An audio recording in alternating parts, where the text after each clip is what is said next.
Sure. Yeah. Got here last night and had a really good practice today over at the stadium. And everybody here has been great. Gary and his staff have been excellent. Everything was really well done. We got here and, just got off the field a little while ago, meetings, and looking forward to a great week here. All right. Thanks, Coach. We'll go right into questions. We'll take our first question from Nathan Baird from Cleveland.com. Go ahead, Nathan. Hey, Ryan, I know that you wanted to be playing on conference championship weekend as Georgia was, but getting that week and focusing on Georgia that week, any ways that you think that you're seeing that pay dividends in the weeks since then, the practices you've had, either tactically or just in terms of attitude, focus, that sort of thing? Well, I think, the whole month has been a really good month for us. As a team, really have got a lot of good work done. I think, it started off, and we always do this when we're preparing for a bowl game. We kind of break it up into fundamentals, game plan, and then the game week as we're here in Atlanta now. But I think that there's been a focus on really high levels of execution. I think that there's been a focus on just overall physicality at practice. And, I think as we finished our work in Columbus, you could see there was just an energy as we headed off, down here to Atlanta, and then that continued today. So, we'll see as we get towards Saturday, but I can say that, our guys have been working hard. The staff's been working hard. There's a level of urgency that we know we have to play our best football here in this game. And so we're going to continue to prepare as hard as we possibly can, on the field, off the field, and make sure we have a great week here in Atlanta. All right, we'll take our next question from Bill Rabinowitz. Go ahead, Bill. Yeah, Ryan, just kind of building up a couple of things there. Georgia is obviously a very physical team. I hope you can hear me okay. I'm in a car. I'm sorry. Georgia is a very physical team. How important is it for you to match their physicality? And as you said, I don't know that Ohio State's played an entire 60 minutes of top of their game football. Do you agree with that? And how important is it that happen? Well, the good news is we have great experience being in this style of a game. This is our third time playing in the CFP in the last 4 years. So, but we have some really good examples to draw upon of what is going to transpire in this game. So we've been talking to our guys about how, first off, just how much excitement there's going to be at the stadium, the atmosphere, the electricity, and how when you're in games like this, every yard is a fight. Every first down, every point is going to be that way. So we've been preparing that way. We've been practicing that way. And we'll continue to do that throughout the week because we know what a challenge we have here. But when you get into the CFP, certainly there's just a certain level that we have to make sure we're preparing for. And I think our guys have been doing that, and they're working hard. And the leadership's going to have to play really well in this game. Our older guys, our veteran guys, are going to have to lead the way, because we know in big games like this, veterans have to play veterans. So certainly have a great challenge and a great opponent in Georgia. We know that. They have a lot of great weapons. Certainly they play a high level of football. They're defending national champs and certainly undefeated this year. So we know what we're up against, and we're continuing to prepare for that, and certainly looking forward to this week as we head to Saturday. All right, we'll take our next question from Tony Gerdeman. Go ahead, Tony. Ryan, this is going to be one of those games where Georgia has guys that you've recruited. You guys have players that Georgia's recruited. What's it like as a head coach when somebody on the other side of the field that you've recruited is having a day against you? Well, it's a small world. Football is a small world.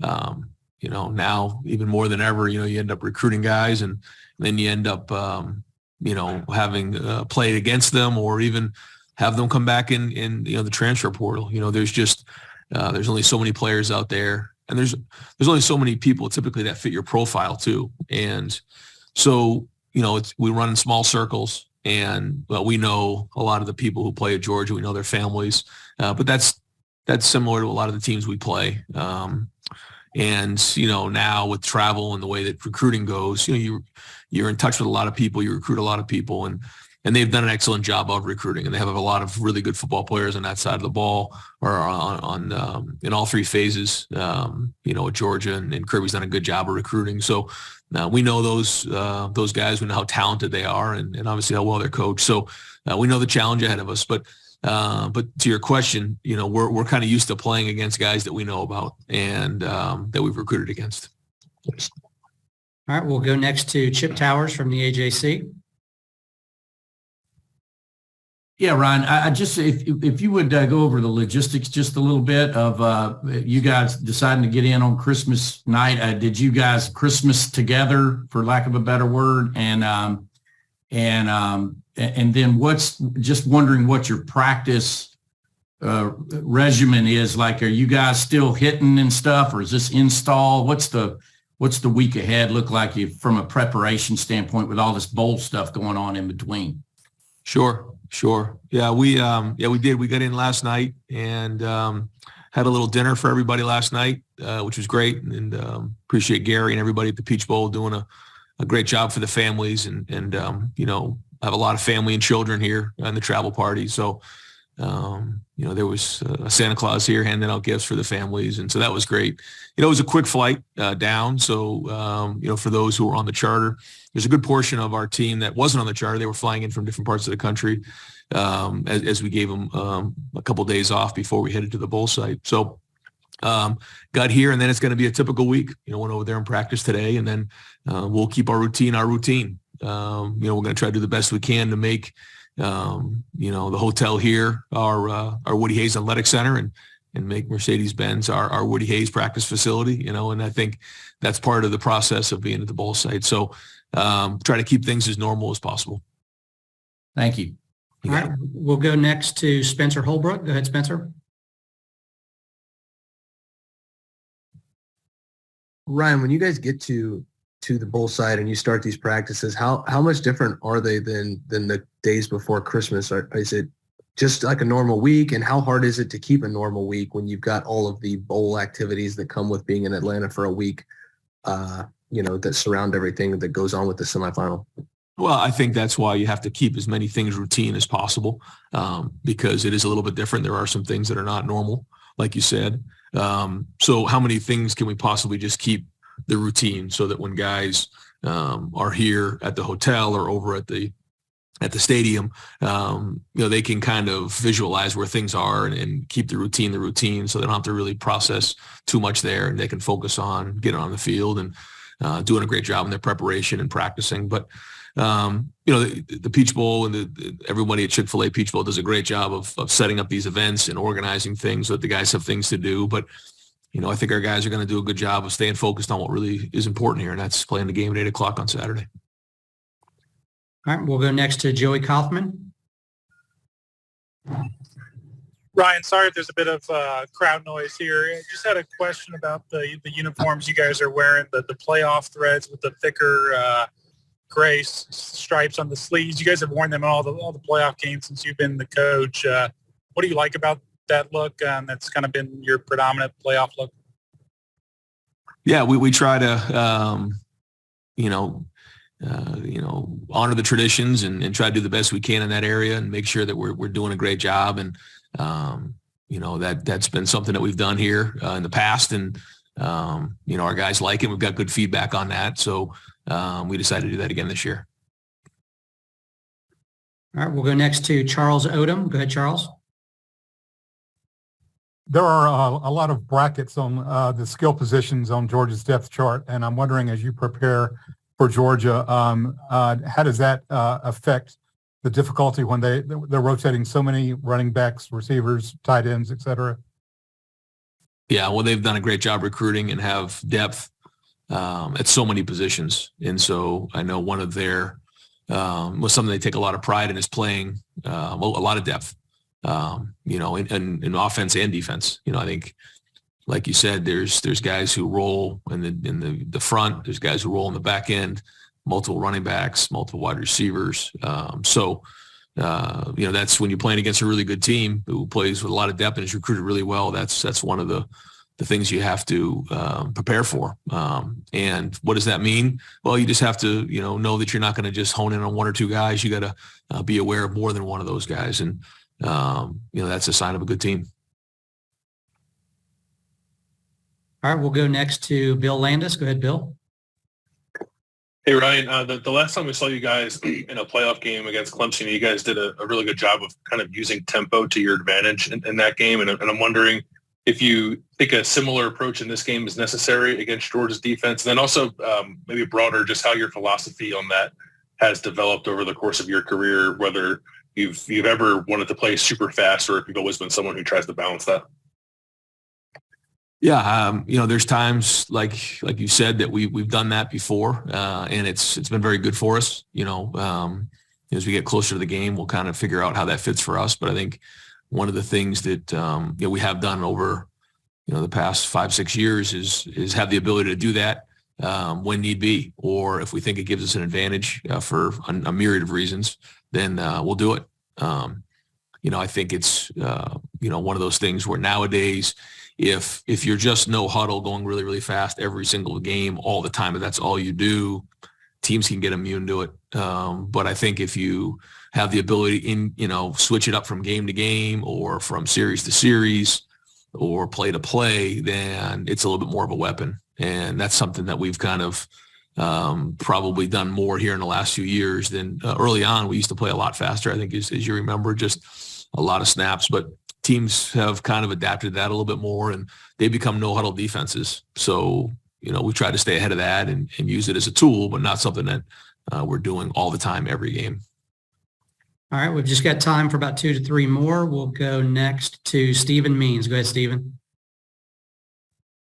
Well, Ryan, I get on the recruiting trail. I know you guys kind of recruit all over the place, but when you were a marker, kind of strategizing different areas you want to go into, is there an idea of maybe a number, like what would make a trying to attack a certain area, what would make that worth it in the long run? Well, there's a lot that goes with it. I think first off, it's the location and the proximity to Columbus and Ohio. I think that matters a lot. Certainly the number one focus is the state of Ohio for a lot of reasons. But once you get outside of that, then certainly there's a kind of a 4 to 5 to 6 hour radius that, is something that we take a look at. But then from there, for instance, like in the state of Georgia, just, a tremendous amount of talent, really well coached players, great programs. They play football year round. And so, they're graduating high school, in a position to really compete for spots coming out of high school into college. And, so being down here is great this week. We certainly have recruited this area very hard and know how competitive it is here, but they have great players and great coaches. So this is certainly an area that we focus heavy into, in the recruiting cycle. It's, less than 10 hours of a drive and obviously an easy flight, from Atlanta to Columbus. So it's easy for folks to get, to and from Atlanta to Columbus. And certainly the amount of players here speaks for itself. All right, we'll go next to Dan Hope. Hey, Ryan, this is, second game in a row that you guys are going up against a team that's really good at running the ball. So when you look back at, what happened against Michigan, what are the things you look at that you guys have to do better to be able to stop the run without, giving up too much in a pass game? Yeah, Georgia does a great job. And I think they have a great mix. I think when you look at, what they do on offense, they're going to try to challenge you in a lot of different areas. And certainly it starts with the run game, like you're saying. And so, we've got to play with great fundamentals. We have to learn to, how they're trying to attack us within the game.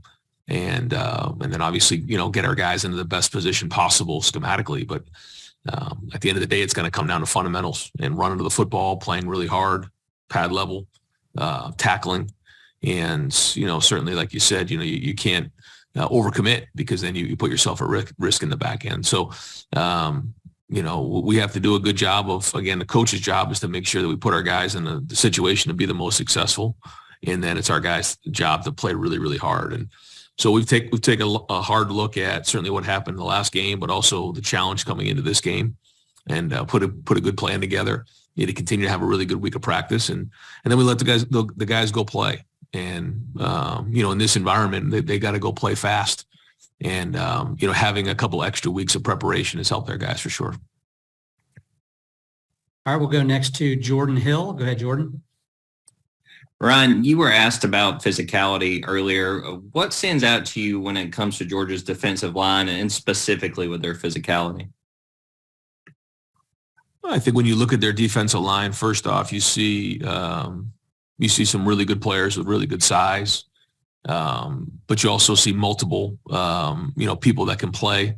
You see, really 2, sometimes 3 deep, at each of the positions inside. But I think they do a great job with their hands. I think they do a good job with their pad level.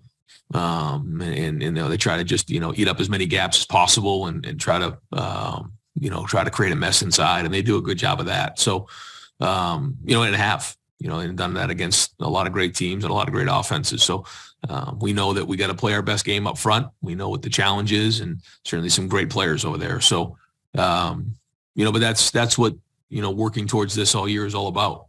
You have to be playing your best football right here in the CFP, and certainly we're going to get challenged here on Saturday. All right, and we'll take our last question from Patrick Murphy.